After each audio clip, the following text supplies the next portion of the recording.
So I had to make some schedule changes to be able to kind of continue to bring this to you because I've been so behind on presenting anything with our walk through the book of Jasher. This is part 11. We're doing chapters 51 through 55. This edition is from 1887 and claims to be faithfully translated from Hebrew into English.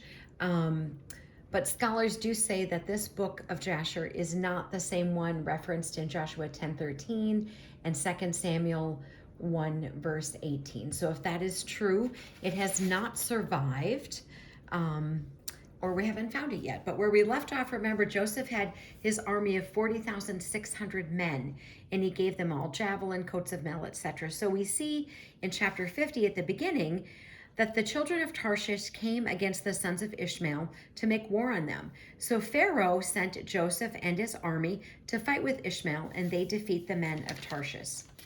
Then we start the 7 years of plenty. So Joseph's officers collected the corn and brought it into the treasuries of Joseph. Joseph gave instructions to the Egyptians, but they didn't do it like he instructed. So Joseph had one location and it was guarded, and the Egyptians had separate locations. Each person, filled up his own store. We see now at age 34, Joseph has two sons, Manasseh and Ephraim, and it says that they grow faithful in the ways that he taught him. So now the famine comes, and the Egyptians go to open their stores, but they can't eat any of it because it's filled with vermin. And so the Egyptians are now going to come to Pharaoh, and they say they're hungry. And Pharaoh says, well, why didn't you do it the way Joseph did it? You should have listened to him. So Joseph sells it to them. It's not given to them. He sells it to them. And so Joseph knows now, because there's a famine, that his brothers are going to be coming to buy corn. And so he makes this statement that no one can send their servants, but they have to only send their sons, and they can only buy for their household. Well, if you remember, Joseph was one of 12, so there's 11 siblings. So that's going to be a lot that needs to be purchased for this household. So Joseph places guards at the gate to get the names of the father and then to write them down. And then every day they would give him the names of people who came for purchase. So Jacob is sending his sons to buy the corn. Jacob sends 10. He doesn't send Benjamin. Benjamin is the youngest now because he doesn't want a repeat of what happened to Joseph.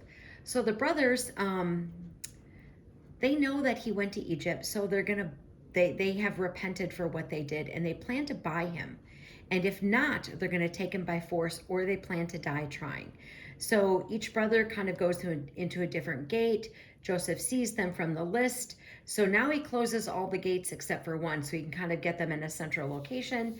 And then he says that when they come to this one gate, to seize them. So his brothers come to Egypt. They look for him for 3 days, but they can't find him. And then Joseph continues to send his servants to find his brothers. And so they find these 10 men looking for their brothers. And they see Joseph and they bow down to him, but they don't know that it's him.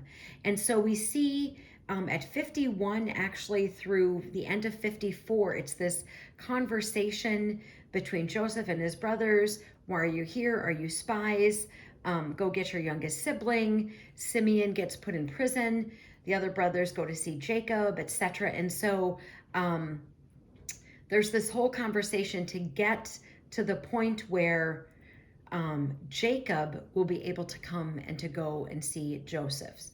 So at the end of chapter 54, we now know that Jacob knows that Joseph is alive. And so there's this feast.